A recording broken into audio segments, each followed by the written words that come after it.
Hola, aquí estamos de vuelta en nuestro tercer capítulo de nuestra secuencia. Hoy, luego de una encuesta la cual pues estuvo súper reñida, vamos a hacer este tutorial sobre cómo hacer una mandala con la silueta de algo. En este caso yo hice un corazón porque es algo simple que lo pueden intentar en cualquier momento. Y entonces ya van a ver todo el proceso. Para ver la estructura, de cómo hacer la estructura, de cómo hacer la base, recuerden que pueden ir más abajo, que ese fue en nuestro video anterior. Yo les voy a dejar el link allí para que solamente le den clic y pues ya estén dentro. Otra cosita, recuerden que lo pueden hacer de cualquier color. Yo, como aún no estamos en el nivel de ir haciendo las mandalas a color, pues por eso lo hice a blanco y negro. Pero ese va a ser unos cuantos capítulos más adelante. Ese va a ser nuestro tema. Así que no olviden darle like y suscribirse y activar la campanita de notificaciones para que les llegue una notificación cada vez que yo postee un video nuevo.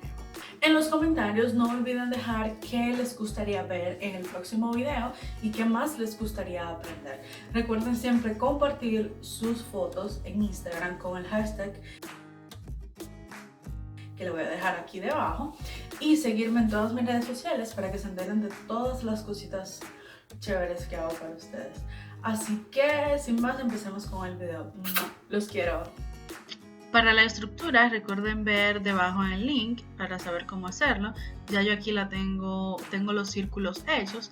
Ahora solamente voy a reforzar los bordes.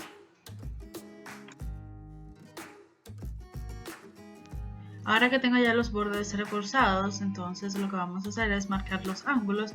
Esto se los enseño en el video anterior de cómo hacer la estructura para una mandala perfecta.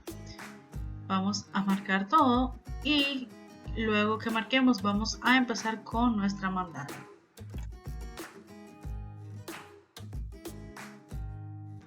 Ahora vamos a iniciar a hacer nuestra mandala de forma normal, solo que cuando lleguemos a los extremos vamos a parar y vamos a continuar en el otro espacio que tengamos disponible.